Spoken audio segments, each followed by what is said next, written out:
નમસ્કાર, આપ જોઈ રહ્યા છો ગુજરાત 18 લાઈવ। હવે જોઈએ અગત્યના સમાચાર। સુરેન્દ્રનગરમાં નવનિયુક્ત પ્રદેશ ભાજપના અધ્યક્ષ જગદીશભાઈ વિશ્વકર્માનો ભવ્ય અભિવાદન સમારોહ યોજાયો। શહેરના ગેબેન્જા પીર સર્કલથી વિશાળ બાઇક રેલી યોજી ગુજરાત પ્રદેશ અધ્યક્ષ જગદીશભાઈ વિશ્વકર્માનું લોકોનું અભિવાદન કર્યું। સુરેન્દ્રનગર જિલ્લા ભાજપના આગેવાનો દ્વારા સ્વાગત કરવામાં આવ્યું। શહેરની એમપી શાહ કોલેજ અભિવાદન સમારોહ યોજાયો। વિવિધ સમાજના લોકોએ નવનિયુક્ત પ્રદેશ અધ્યક્ષનું સન્માન કર્યું। સુરેન્દ્રનગર તેમજ અન્ય પ્રખ્યાત જગ્યાના સંતો મહંતો પણ અભિવાદન સમારોહમાં રહ્યા ઉપસ્થિત। સભા સ્થળે આકર્ષક રંગોળી અને સ્વદેશી વસ્તુઓ અપનાવવા સંદેશ સાથે યોજાયો અભિવાદન સમારોહ। જગદીશભાઈ વિશ્વકર્મા અભૂતપૂર્વ રીતે જે ઝાલાવાડની ધરતી ઉપર સ્વાગત કર્યું છે એવા સૌ ભારતીય જનતા પક્ષના કાર્યકર ભાઈ બહેનોને હું વંદન કરું છું। આજના ખેડૂતની સાથે ખેડૂતની વેદના સાંભળવા માટે ખેડૂતોને એની સાથે જોડાયેલા વર્ગને સધિયારો આપવા માટેની પડખે ઉભા રહેવા માટે આપણી વચ્ચે ભારતીય જનતા પક્ષના આજરોજ નવયુક્ત પ્રદેશ પ્રમુખ શ્રી જગદીશભાઈ વિશ્વકર્મા સાહેબનો પહેલાં 4 ઝોનમાં અભિવાદન સમારોહ થયો।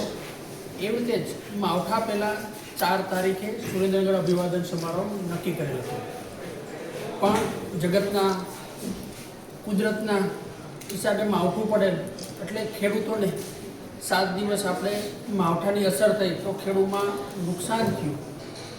તો એવું કીધું કે ભાઈ મારો અભિવાદન સમારોહ પ્રમુખ સાહેબ કે ન ચાલે, પણ મારો આગ્રહ હતો કે સાહેબ દરેક ખેડૂતો આવશે તો તમને મળશે તો એને પણ રાહત થશે અને સરકાર કાયમી માટે કેન્દ્રની નરેન્દ્રભાઈ મોદી સાહેબની અને ભૂપેન્દ્રભાઈ પટેલ સાહેબની સરકાર જે ખેડૂતો માટે હિતલક્ષી કામો કરી રહ્યા છે તો તમે આવશો તો એમનો ઉત્સાહ વધશે અને એમનો વિશ્વાસ તો ભારતીય જનતા પાર્ટીની સરકાર પર છે જ કે જે માવઠામાં કુદરતમાં જે નુકસાની ગઈ છે એ ક્યાંય ને ક્યાંય સરકાર એમની સાથે ઊભી રહી છે। તો પ્રમુખ સાહેબે ખૂબ જ સાદગીપૂર્વક મેં જેમ કીધું કે જ્યારથી પ્રદેશ અધ્યક્ષ બન્યા તો કોઈ ફૂલગુજ નહીં, કોઈ મોમેન્ટ નહીં, પણ જરૂરિયાતમંદ માટે નોટબુક મને આપો। તો જે આપણા જિલ્લામાં આજે તમે વિચારો 51,000થી વધારે નોટબુકો કાર્યકર્તાઓએ પ્રદેશ અધ્યક્ષશ્રીને ભેટ આપી અને એ ભેટ જે જરૂરિયાતમંદ બાળકો છે એને ત્યાં સુધી પહોંચાડવામાં કાર્યકર્તા થકી પહોંચાડવામાં આવશે।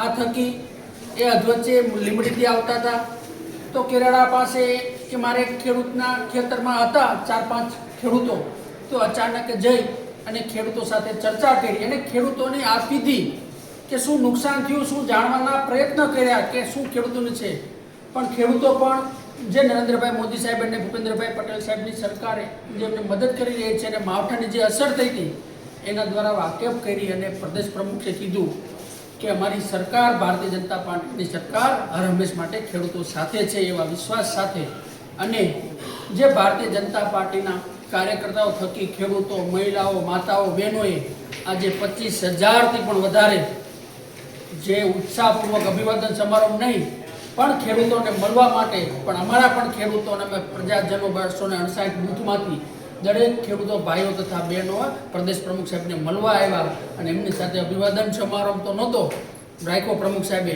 પણ એમને મળીને એમને પણ વિશ્વાસ આવ્યો, એમને પણ આનંદ થયો કે ના અમારી સાથે સરકાર પડખે છે એ વિશ્વાસ સાથે આજે આ કાર્યક્રમ ખૂબ સફળતાપૂર્વક પૂર્ણ થયો।